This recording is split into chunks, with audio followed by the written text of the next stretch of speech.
Hello, Sagittarius, Sun, Rising, and Venus signs. Kumusta kayo? Sana po yung nasa mabuti kayong kalagayan. Welcome back po sa Star Tarot. At kung bago kayo rito, welcome din po kayo. Please subscribe, like, share my videos, and leave me a comment po kung naka-resonate kayo. Thank you. So, first message po ninyo, Queen of Spring. Ayan. So, napakaganda. Huwag mong maliitin ang sarili mo. Okay? Sagittarius, huwag mong don't play small. Okay? Kasi you are equipped, no? With talents, skills, and gifts. Kayang-kaya mong pagtagumpayan ng mga bagay-bagay sa buhay mo. Kayang-kaya mong marating, no? Kung ano man ang mga goals ninyo, ano man yung mga dreams ninyo, ano man yung mga heart's desires ninyo, you would be able to make it happen, and you'd be able to bring it to your reality.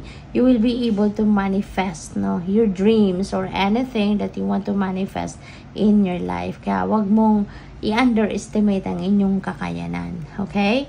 So, pwede, no, na baka may mga sitwasyon kayo na na-experience na hindi ganun masyadong maganda, but there is nothing that stays forever, diba?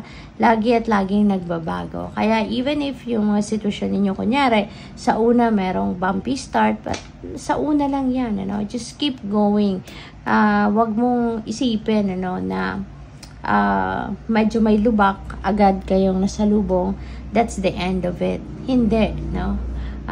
Ituloy mo lang yan, at pasasaan ba at magiging maayos din ang journey ninyo at makakarating kayo doon sa goal ninyo, no? So, walang perfect na journey, yan ang lagi nating iisipin. Lahat tayo dadaan, ano, at some point sa buhay natin meron tayong magiging problema, may magkakaroon ng obstacle, but it doesn't stop there. Okay? Dapat we need to continue moving forward. Alright? So, what else? We have strength. Kaya magpakatatag ka. Tibayan mo ang inyong loob para nang sa gayon. Kung mayroon man mga challenges na pwedeng ma-experience kayo, no, malalagpasan ninyo yan. Kapag malakas ang inyong loob, no, kakayanin mo kahit ano pa man ang problema, diba? Kakayanin mong lusutan kung ano man ang mga obstacles. Kaya, pakatatag ka lang. Okay? Renewal. Ayan. So, maybe it's about the time na din na mag-renew kayo ng inyong sarili. Kasi baka bombarded na din kayo ng stress. Bombarded na rin kayo ng pagod physically, you know, at emotionally, mentally. So, sometimes kailangan din natin na magpahinga para din na makapagnilay-nilay tayo, makapagmuni-muni, para na sa gayon ma-realize mo din ang mga bagay na dapat ninyong ma-realize, something like that, no? Kaya kailangan na talagang minsan kailangan nating we need to take a breather, no? Paminsan-minsan.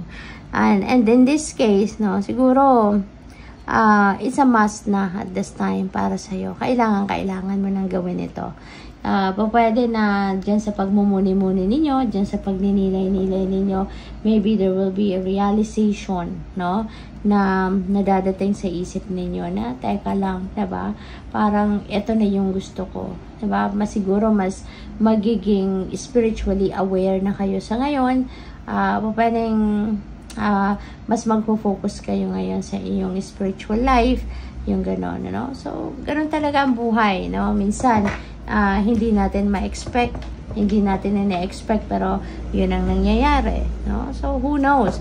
Ngayon, baka gano'n, no? May mga sorpresa kayo sa sarili ninyo. So, tingnan natin kung ano pa ang mga mensahe para sa'yo. We have Be a light to others. Ayan. So, napakaganda. You have a powerful message to share. Shine your light on the world so that others can learn from you. Ayan. So, this is your mission, no, sa buhay sa ngayon. This is part of your purpose and life, no, na ikaw yung magsilbing liwanag, inspirasyon sa mga tao. Maybe use your light, no? Maybe use your own light to guide other people find their own light as well. At saka use your own light, no, para na maging makatulong kayo sa ibang tao na magkaroon din sila ng kalinawan sa kanilang isipan, ma-enlighten mo sila, matulungan mo silang magkaroon ng clear direction din sa buhay nila through your advices, through your words, through your inspiring words, no? Yung mga ganon. Siguro ano kayo, no? Motivational speaker, or baka kayo ay pastor, or baka kayo ay spiritual guide or spiritual counselor, no? So siguro along those lines ang ginagawa ninyo, no? So what else? We have your vibration is rising. This is a time of great spiritual growth for you. You are evolving to occupy a higher energetic frequency.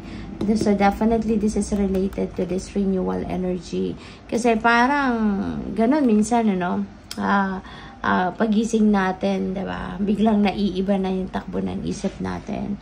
May mga ganun pangyayari, no? I'm talking based on my experience na kahapon lang, iba yung direksyon na tinatahak ng isip ko. Tapos, kinabukasan pagising ko, biglang totally different na. Diba? Yung mga naiisip kong interests, no? So, pwedeng ganun din ang sitwasyon ng iba sa inyo. Diba? Mas focused kayo ngayon on your spirituality. Diba? Parang ganun. So, what else? We have embraced this magical moment. You are in the perfect energetic space for manifesting miracles. So, allow your wishes to be fulfilled. Wow. So, wishes will be fulfilled, no? Very soon, Sagittarius.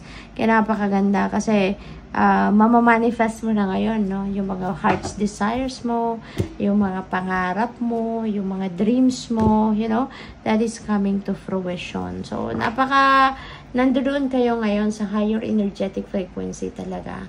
No, kaya nandito kayo sa puntong makikita mo na, ma-experience mo na yung mga pangarap mo, 'di ba? So napakaganda, napakaswerte. So tingnan natin kung ano pa yung mga messages para sa iyo. We have success. Wow. Ang swerte ninyo, no?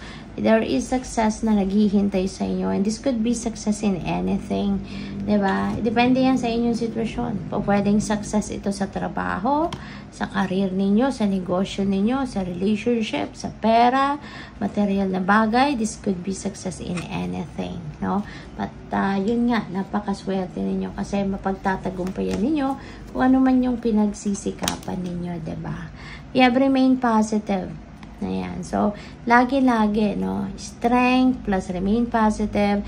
Ipagpatuloy mo lang. Kasi kahit ano man ang problema ang pinagdadaanan ninyo, when you are projecting positivity, no? When you are full of hope, no?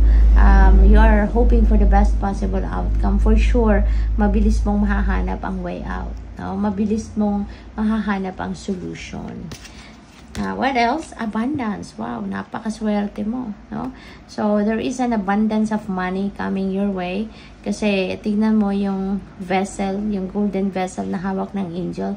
Punong-puno ng gold coins at bumabagsak na. So, parang, isa-shower ka ng universe dito ng pera, no? Isa-shower ka ng universe dito with abundance of money. Kaya napakaswerte ninyo. So, good luck po. Thank you for watching. Love and light. Namaste.